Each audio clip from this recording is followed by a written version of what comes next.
আপনারা বলেন তো কি একজন যে একটা যখন আইটি প্রজেক্ট বা একটা অ্যাকাউন্টিং সফটওয়্যার বা ইন্টিগ্রেটেড সফটওয়্যারের ইমপ্লিমেন্টেশন কোশ্চেন আসে, তখন আমরা এটাকে কি প্রজেক্ট মনে করি? এটা কি মানে অনেক অর্গানাইজেশন আছে যে মনে করা হয় যে আইটি লিড দেবে, এটা কি আপনারা জানেন যে এই লিডটা কোন জায়গা থেকে আসাটা উচিত বা কিভাবে হয় প্রজেক্ট গুলো?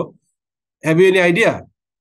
আমরা আমার মতে যে আসলে এইখানে লিড দিবে বিজনেস পিপল, আইটি পিপল না।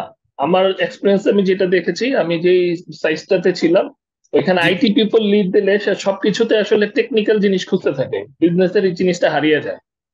যখনই আমি দেখছি বিজনেস পিপল এসে ওখানে লিড দেয়, প্রোডাক্টটা সুন্দর হয় এবং চেষ্টা করে প্রোডাক্টটাকে আইটি দ্বারা এনাবল করার জন্য। এক্স্যাক্টলি। আমার এক্সপিরিয়েন্সে আমি সেই জিনিসটাই পেয়েছি যে আইটি পিপল কখনো লিড দিলে এটা আসলে টেকনোলজির দিক থেকেই সে থিঙ্কিং করে।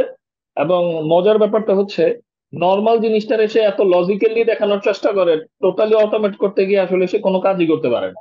But when business people are come there, then he find out the gaps, lackings, and made with the logic, then it's line up, মানে লাইন আপটা নাইস হয় এবং ম্যানেজটা খুব সুন্দর হয়।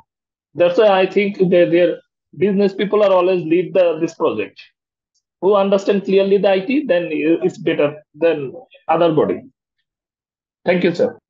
একদম চমৎকার বলছেন রাশেদ সাহেব। আপনি কি কোথায় কাজ করছেন এখন? স্যার আমি এখন সোনালী ব্যাংকে আছি, ওটার ওই ইয়া কোর ব্যাংকিং সলিউশনের সময় আমি ওখানে লিড দিছিলাম স্যার একটা প্রজেক্টে। Fantastic, fantastic. দেখেন, এক্সপিরিয়েন্স মানুষের, আমি আশা করি না যে আমাদের কোর ব্যাংকিং সফটওয়্যার ইমপ্লিমেন্টেশনের সোনালী ব্যাংকে লিড করছে আমাদের একজন পার্টিসিপেন্ট, আমাদের একজন কলিগ।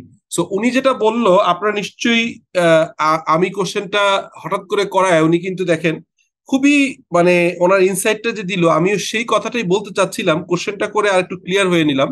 সেটি হচ্ছে যে আমরা মনে করি যে একটা বিজনেস অটোমেশন অর্থাৎ ইন্টিগ্রেশন হবে কি, দেখেন আলটিমেটলি মাস শেষে আমি প্রায়শই যে কথাটা বলি যে একটা বিজনেসের ল্যাঙ্গুয়েজ হচ্ছে অ্যাকাউন্টিং।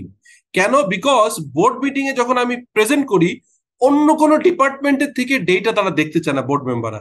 যখন অ্যানুয়াল জেনারেল মিটিং হয় দেখবেন যে সিএফও লিড করে to present the financial statement, because এটার মাধ্যমে কিন্তু অর্গানাইজেশনের হেলথ বোঝা যায়, এই অর্গানাইজেশনের পারফরমেন্স বোঝা যায়, অর্গানাইজেশনের অ্যাসেট বোঝা যায়, লাইবিলিটি বোঝা যায়। তো এখন আলটিমেটলি সিএফও দেখালেও এটার পিছিয়ে কিন্তু কাজ করে একই সঙ্গে সঙ্গে সেলস এর অটোমেশন, সাপ্লাই চেইন মানে প্রকিউরমেন্ট টু পে বলে, এবং আমরা আমরা জানি যে procurement to pay, code to cash, অর্থাৎ আপনি আপনার একটা প্রোডাক্ট কিনবার জন্য কোটেশন দেয়া সাবমিট করা থেকে ডেলিভারি হয়ে কালেকশন প্রসেস পর্যন্ত, এবং আপনার পেমেন্ট, আপনার প্রোডাক্টের প্রকিউরমেন্টের জন্য সিএস করার থেকে শুরু করে একদম product pay, accounts payable create করে পেমেন্ট পর্যন্ত প্রসেসটা অটোমেটেড হয়।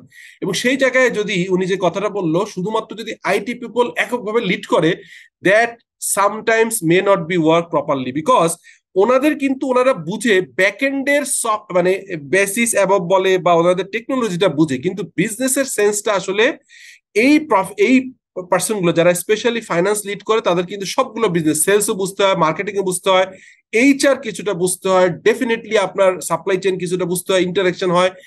এই কারণে আসলে বিজনেসের থেকে লিডটা আসে, এবং জেনারেলি সাধারণত মোস্ট অফ অর্গানাইজেশনে ফাইন্যান্স থেকে মানে স্পেশালি ম্যানুফ্যাকচারিং এবং হচ্ছে ব্যাংক বা অন্য জায়গায় ডিফারেন্ট হতে পারে, সেখানে ধরেন সিআরএম এর লোকজন লাগে, তাদের অন্য অন্য জায়গায় কিছুটা ডিফারেন্ট হতে পারে, স্পেশালি তাদের অপারেশনের স্টাইলটা ডিফারেন্ট, বাট ম্যানুফ্যাকচারিং বা প্রাইভেট পাবলিক অর্গানাইজেশন যারা হচ্ছে যে ম্যানুফ্যাকচারিং কাজ করে তাদের ক্ষেত্রে ডেফিনেটলি আইটির লোকদেরকে রাখতে হবে এবং লিড দিতে হবে from the business people, like হচ্ছে যে সিএফও অর জিএম ফাইন্যান্স বা যে অপারেশন আছে এরকম কাউকে। So absolutely thank you Rashed Saheb for your nice feedback.